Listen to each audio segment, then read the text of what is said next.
जय हिंद student. Now we start class 12 biology. तो लास्ट टॉपिक हमने बायोलॉजी का क्या पढ़ा था? लास्ट टॉपिक हमने बायोलॉजी का पढ़ लिया था आपका स्ट्रक्चर ऑफ पोलन ग्रेन। ठीक है, अगर आपने नहीं पढ़ा है तो पहले लास्ट वाले वीडियो को आप देख लीजिए। तो लास्ट टॉपिक हमने क्या पढ़ा था? Structure of pollen grain. अब बात करते हैं आपकी कि नेक्स्ट टॉपिक आपका क्या है। यहाँ पर इसके बाद टॉपिक वैसे आता है आपका importance of pollen grain. Pollen grain की क्या इम्पोर्टेंस है, ठीक है। लेकिन इससे पहले बहुत सारे बच्चों ने मुझे कहा कि मैम जो अरेंजमेंट है, arrangement of pollen grain in microspore tetrad, वो कितने टाइप का होता है उसे समझा दीजिए। ठीक है, तो मैं पहले उसी टॉपिक को आपका कंप्लीट करा रही हूँ कि जो पोलन ग्रेन्स का फॉर्मेशन होता है, मीन्स आपकी क्या थी, माइक्रोस्पोरोजेनेसिस। माइक्रोस्पोरोजेनेसिस की प्रोसेस से किसका फॉर्मेशन हुआ था? माइक्रोस्पोर टेट्राड का हुआ था। इसी का फॉर्मेशन माइक्रोस्पोर टेट्राड का फॉर्मेशन हुआ था। अब ये जो माइक्रोस्पोर टेट्राड था, इसमें आपको मैंने बताया था दो टाइप से हुआ था, एक साइमल्टेनियस टाइप और एक सक्सेसिव टाइप। और टेट्राड का मीनिंग क्या है? टेट्राड का मीनिंग होता है कि जब आपके जो पोलन ग्रेन है, माइक्रोस्पोर है, वो एक साथ क्या है, फोर के फॉर्म में अरेंज हो जाए। ठीक है, 4 नंबर में अरेंज हो जाए। अब यहाँ पर मैं जो नेक्स्ट टॉपिक पढ़ा रही हूँ यही अरेंजमेंट पढ़ा रही हूँ कि माइक्रोस्पोर का अरेंजमेंट आफ्टर सक्सेसिव और साइमल्टेनियस टाइप का जो डिवीजन है उसके बाद किस टाइप से आपका होता है इसका अरेंजमेंट। ठीक है, तो हम पढ़ते हैं arrangement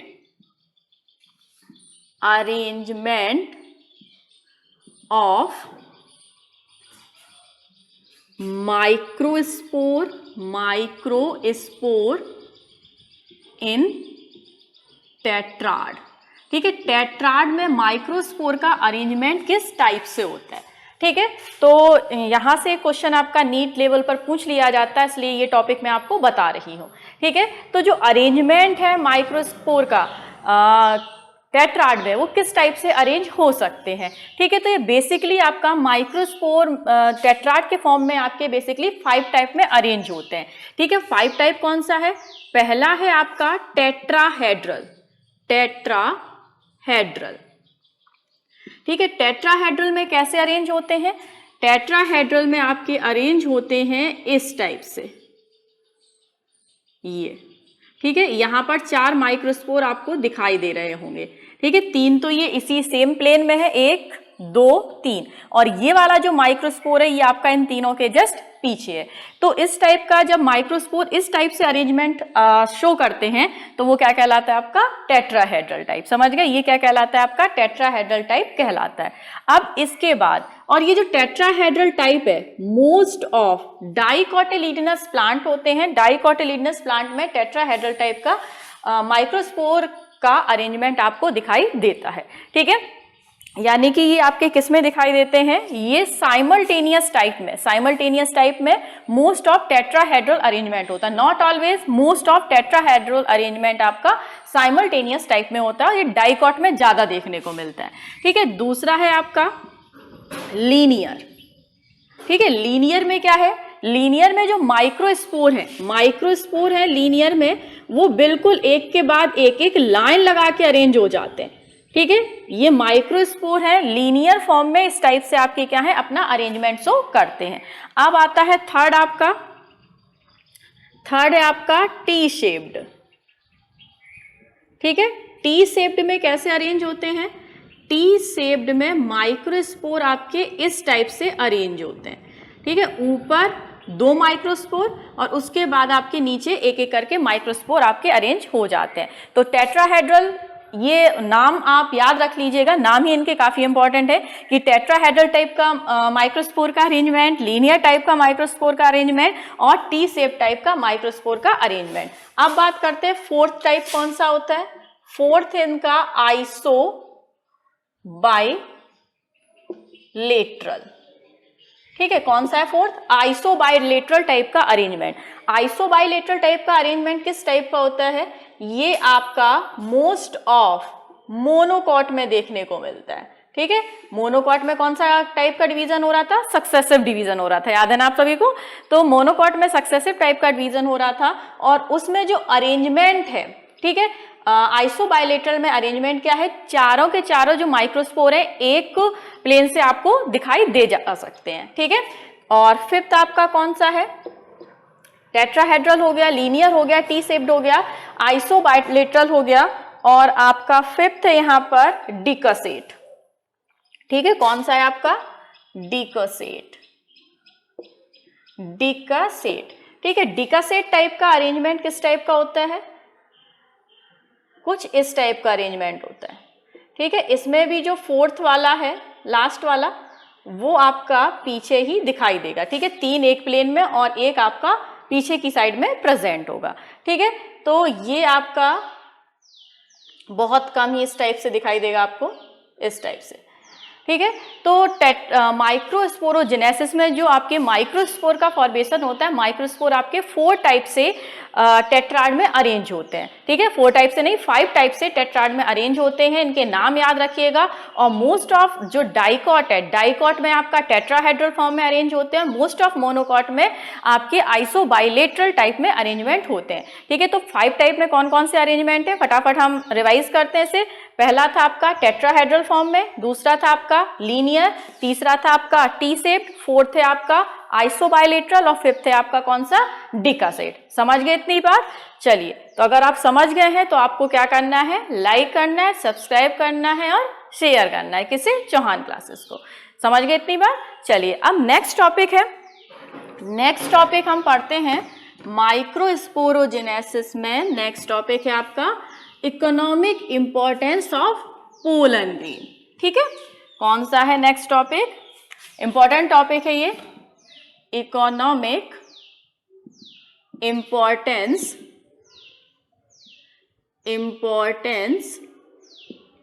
of pollen grain, pollen grain, ठीक है। पोलन ग्रेन का इकोनॉमिक इंपॉर्टेंस क्या है, ठीक है। तो हमारी एनसीईआरटी में यही दे रखा है आपका हेडिंग कि what is the economic importance of pollen grain. तो पोलन ग्रेन का इकोनॉमिक इंपॉर्टेंस है, सबसे पहली बात आपकी क्या है कि इसमें ये कुछ एलर्जीज टाइप की कॉज करता है, ठीक है। कुछ एलर्जीज टाइप की कॉज करता है पोलन ग्रेन, ठीक है। तो आपके some pollen grains causes allergies, just type of bronchitis cause कर सकते हैं, ठीक है। मैं पहले ही बता चुकी हूँ, अस्थमा कॉज कर सकते हैं, हे फीवर कॉज कर सकते हैं। तो कुछ पोलन ग्रेन्स ऐसे भी होते हैं जो कि आपकी डिफरेंट टाइप की एलर्जी कॉज करते हैं, ठीक है। तो पहले आपका हम लिखते हैं some pollen grain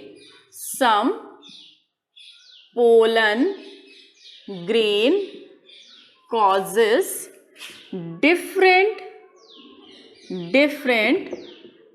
type of pollen allergies, ठीक है। तो बहुत सारे पोलन ग्रेन अलग अलग टाइप की एलर्जी आपकी कॉज करते हैं और मोस्ट ऑफ किस फॉर्म में आपकी कुछ तो इतना कह सकते हैं आपका सीवियर टाइप की जो एलर्जी है वो भी कॉज कर देते हैं, ठीक है। अब सीवियर टाइप की एलर्जी मोस्ट ऑफ अस्थमा के फॉर्म में आपकी कॉज करते हैं और वो कॉज करता है आपका कौन? पार्थीनियम, ठीक है। कैरेट ग्रास भी कहते हैं। तो इसका एग्जाम्पल है जो पोलन ग्रेन, किसके pollen grain most of allergy cause करते हैं? पार्थीनियम के। पार्थीनियम के जो पोलन ग्रेन है वो क्या करते हैं? पोलन एलर्जी कॉज करते हैं और मोस्ट ऑफ आपकी रेस्पिरेटरी सिस्टम में क्रॉनिक एलर्जी कॉज करते हैं, जस्ट लाइक अस्थमा, ठीक है। तो अस्थमा की तरह ये क्या करते हैं? आपकी पोलन एलर्जी कॉज कर देते हैं, ठीक है। दूसरी बात क्या है? ये तो इससे क्या हो गया आपका नुकसान टाइप का हो गया। ये आपने एक पढ़ा, मैंने 11th क्लास में आपको पढ़ाया था लास्ट ईयर कि बहुत सारे जो पोलन ग्रेन से स्पेशली पाइनस के, ठीक है, पाइनस के पोलन ग्रेन जब पाइनस में फ्लावरिंग होती है, पाइनस जानते हैं ना, पाइनस आपका क्या है? जिम्नोस्पर्म है, ठीक है। तो जब पाइनस में आपका फ्लावरिंग होती है तो क्या होता है कि इतने ज्यादा अमाउंट में उसके पोलन ग्रेन रिलीज होते हैं कि पूरे के पूरे एनवायरनमेंट में पीले पीले से क्लाउड छा जाते हैं, ठीक है। तो उसे हम बोलते हैं सल्फर क्लाउड। ये आपका एक बार क्वेश्चन आ चुका है कॉम्पिटिटिव एग्जाम में कि जो सल्फर क्लाउड होते हैं ये क्या होते हैं, तो मोस्ट ऑफ इसे केमिस्ट्री से रिलेट कर देते हैं। लेकिन बेटा सल्फर क्लाउड आपको पता है सल्फर येलो से कलर का होता है, तो सल्फर क्लाउड क्या होते हैं, वास्तव में deposition of pollen grains of Pinus, Pinus के पोलन ग्रेन के डिपोजिशन को ही हम क्या कहते हैं आपका सल्फर क्लाउड कहते हैं। समझ गए। तो सल्फर क्लाउड का फॉर्मेशन किससे होता है, आपके जहां पर बहुत ज्यादा अमाउंट में पोलन ग्रेन्स रिलीज हो जाते हैं इन्वायरमेंट में, किसके, पाइनस के। जस्ट ओके, चलिए तो ये थोड़ा सा एडिशनल था, याद रखिएगा कि पाइनस के पोलन ग्रेन से क्या बनते हैं, सल्फर क्लाउड बन जाते हैं, पूरे एनवायरनमेंट में पीला पीला सा येलो येलो से कलर का कलर छा जाता है। नेक्स्ट है आपका जो पोलन ग्रेन है, पोलन ग्रेन आपके रिच होते हैं, रिच इन न्यूट्रिएंट्स। ठीक है, पोलन ग्रेन में बहुत ज्यादा न्यूट्रिएंट्स प्रेजेंट होते हैं, तो इनका यूज किया जाता है आपका एनर्जी सप्लीमेंट के फॉर्म में, सप्लीमेंट के फॉर्म में।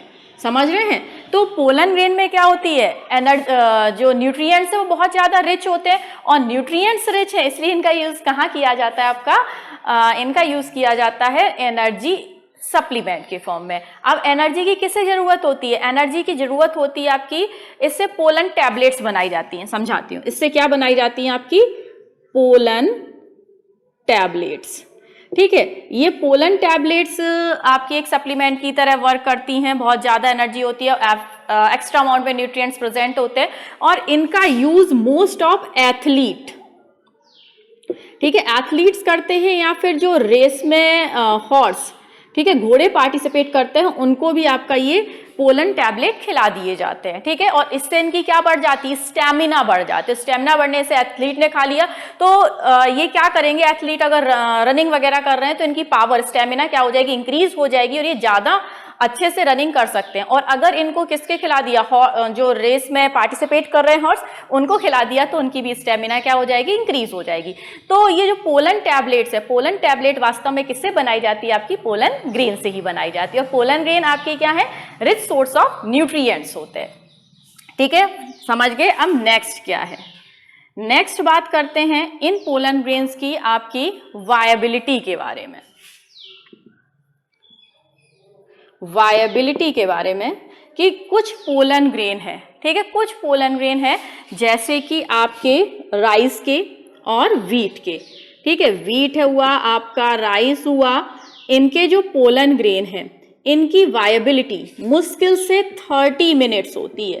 ठीक है, कितनी होती है आपकी, 30 मिनट्स। ठीक है, याद रखिएगा, क्वेश्चन पूछ लिया जाता है, इंपॉर्टेंट है 1 मार्क्स में।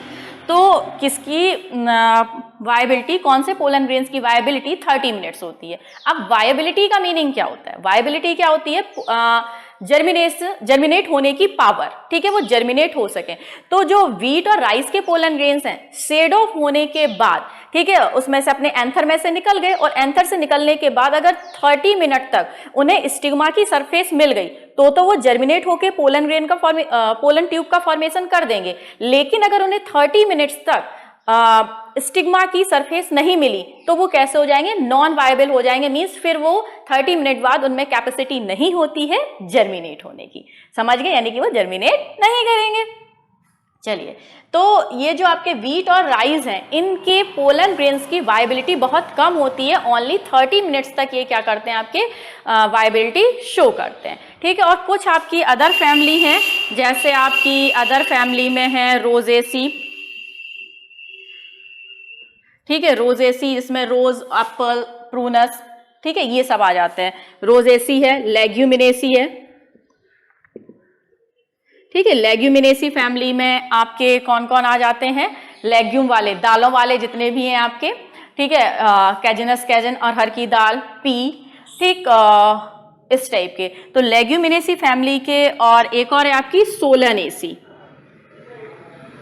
सोलेनेसी, सोलेनेसी में आपका क्या आता है, टोमेटो है, पोटैटो है, चिलीज हैं। ठीक है, ये सब सोलेनेसी फैमिली के मेंबर हैं।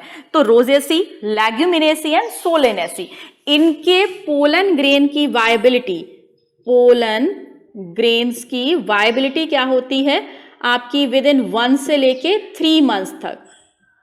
ठीक है, 1 से लेके 3 मंथ तक इनकी वायबिलिटी होती है। मीन्स रोजेसी फैमिली के, लेग्यूमिनेसी फैमिली के और सोलेनेसी फैमिली के जो मेंबर्स हैं, इनके पोलन ग्रेन्स आफ्टर सेडिंग, जब मैच्योर एंथर से बाहर निकल जाते हैं, तो 3 महीने तक, 1 से लेकर 3 महीने तक अगर इन्हें स्टिग्मा की सरफेस मिल जाए, तब भी ये क्या कर सकते हैं, आपका जर्मिनेट होकर पोलन ट्यूब का फॉर्मेशन करके और फर्टिलाइजेशन में हेल्प कर सकते हैं। ठीक है, तो ये डिपेंड करता है आपका family to family, species to species की कौन से पोलन ग्रेन की वायबिलिटी आपके कितने टाइम तक होगी। मोस्ट ऑफ जो मोनोकॉट होती है उनके पोलन ग्रेन्स की वायबिलिटी कम होती है, जबकि डाइकोटिलिडनस जो पोलन ग्रेन्स उनकी वायबिलिटी ज्यादा होती है। आपको पता है ना, व्हीट और राइस ये दोनों किस में आते हैं, मोनोकॉट में आते हैं। ठीक है, दोनों मोनोकॉट के हैं, और ये रोजेसी, लेग्यूमिनेसी और सोलेनेसी ये तीनों आपके किस में आते हैं, डाइकॉट फैमिली है। ठीक है, समझिए इतनी बात। अब आती है आपकी एक और इम्पॉर्टेंट टॉपिक है, ये इकोनॉमिक इंपॉर्टेंस आप समझ चुके हैं। पोलन ग्रेन्स डिफरेंट टाइप की एलर्जी कॉज करता है, स्पेशली पार्थीनियम जो हे फीवर कॉज करता है। इसके अलावा पोलन ग्रेन से जो टैबलेट बनाई जाती हैं उन्हें हम पोलन टैबलेट्स कहते हैं, जिनमें न्यूट्रिएंट्स अधिक अमाउंट में होते हैं। इनका यूज एथलीट और रेस में पार्टिसिपेट करने वाले हॉर्स करते हैं। कुछ जो आपके प्लांट्स हैं जैसे व्हीट हुआ, राइस हुआ, इनके पोलन ग्रेन्स की वायबिलिटी केवल 30 मिनट्स होती है। रोजेसी, लेग्यूमिनेसी, सोलेनेसी फैमिली के पोलन ग्रेन्स की वायबिलिटी 1 से लेकर और आपकी कितनी होती है, 3 मंथ्स तक हो सकती है। चलिए, अब नेक्स्ट टॉपिक है आपका, सब टॉपिक है इसी में, जीन बैंक। जीन बैंक, ठीक है, इससे हमें क्या कर लेना है, मोस्ट इंपॉर्टेंट 12th बोर्ड के लिए। ठीक है, जीन बैंक क्या है, और इसे पोलन बैंक भी लिखा होता है, पोलन बैंक। ठीक है, क्यों आया इसमें समझ लीजिए। अब क्या है कि हम आर्टिफिशियल हाइब्रिडाइजेशन करा रहे हैं, मीन्स हमें किसी भी स्पीसीज के पोलन ग्रेन्स को लंबे टाइम तक स्टोर करके रखना है, जिससे उनकी वायबिलिटी पर कोई एडवर्स इफेक्ट ना पड़े। ठीक है, जैसे कि वीट के पोलन ग्रेन है आपके, आधे घंटे के बाद उनकी वायबिलिटी खत्म हो जाती है, मीन्स वो जर्मिनेट होकर पोलन ग्रेन का, पोलन ट्यूब का फॉर्मेशन नहीं करेंगे। तो इसके लिए हम क्या करें कि उनकी वायबिलिटी 1 से लेकर 2 साल तक वो खराब ना हो, मीन्स उनकी वायबिलिटी खत्म ना हो। तो इसके लिए आपके सीड बैंक या जीन बैंक बनाए जाते हैं, जिसमें इन पोलन ग्रेन्स को स्टोर करके रखा जाता है और उनकी वायबिलिटी पर कोई एडवर्स इफेक्ट नहीं पड़ता है काफी लंबे टाइम तक। ठीक है, तो वो सीड बैंक या जीन बैंक या पोलन बैंक, उसमें कौन सी कंडीशन आपकी अवेलेबल कराई जाती हैं जिसके कारण वायबिलिटी पर कोई एडवर्स इफेक्ट नहीं पड़ता। तो इसमें क्या किया जाता है, लिक्विड नाइट्रोजन में, लिक्विड नाइट्रोजन में -196 डिग्री सेल्सियस टेम्परेचर पर आपके पोलन ग्रेन्स को, ठीक है, पोलन ग्रेन्स को स्टोर करके रखा जाता है, और इस प्रोसेस को हम क्या बोलते हैं, क्रायो प्रिजर्वेशन। ठीक है, क्रायो प्रिजर्वेशन। क्रायो प्रिजर्वेशन केवल पोलन ग्रेन्स का ही नहीं कराया जाता, ये किसी भी टिश्यू का, सेल का, एम्ब्रियो का, स्पर्म का, इन सब का, आपका स्टेम सेल का क्रायो प्रिजर्वेशन कराया जा सकता है। तो क्रायो का मतलब क्या होता है, बहुत ही ज्यादा लो टेम्परेचर। लो टेम्परेचर पे किसी भी लिविंग टिश्यू की वायबिलिटी को खत्म होने से रोकने के लिए, ठीक है, उन्हें कुछ कंडीशन प्रोवाइड कराई जाती हैं। वो कंडीशन है -196 डिग्री सेल्सियस टेम्परेचर पर उनको लिक्विड नाइट्रोजन में रखा जाता है, जिससे उनकी वायबिलिटी पर कोई एडवर्स इफेक्ट नहीं पड़ता। तो सीड बैंक या जीन बैंक या पोलन बैंक आप समझ गए होंगे। ठीक है, पोलन बैंक क्या है, इसमें क्रायो प्रिजर्वेशन की प्रोसेस से पोलन ग्रेन को स्टोर करके रखा जाता है -196 डिग्री सेल्सियस टेम्परेचर पर लिक्विड नाइट्रोजन में, जिससे उनकी वायबिलिटी पर कोई एडवर्स इफेक्ट नहीं पड़ता। ठीक है, चलिए, तो ये आपका टॉपिक था, बस इतना सा 1 मार्क्स में पूछ लिया जाता है, what you mean by gene bank, seed bank, cryo preservation. Done है। क्रायो प्रिजर्वेशन का टेम्परेचर कितना होता है, -196 डिग्री सेल्सियस टेम्परेचर। 1 मार्क्स में ऑप्शनल पूछ लिया गया। क्रायो प्रिजर्वेशन में कौन सा लिक्विड यूज किया जाता है, तो कौन सा लिक्विड यूज किया जाता है, लिक्विड नाइट्रोजन यूज की जाती है। ठीक है, चलिए, तो इतना आपको समझ में आ गया, और यहाँ पर आपका पूरा जो प्री फर्टिलाइजेशन इवेंट था, प्री फर्टिलाइजेशन इवेंट्स में माइक्रोस्पोरोजेनेसिस वाला टॉपिक था, वो आपका कंप्लीट हो गया। अब मिलेंगे हम नेक्स्ट टॉपिक में, तब तक आपको क्या करना है, सब्सक्राइब कर लीजिएगा क्योंकि नेक्स्ट के नोटिफिकेशन आपको मिलते रहेंगे। ठीक है, तब तक के लिए गुड बाय।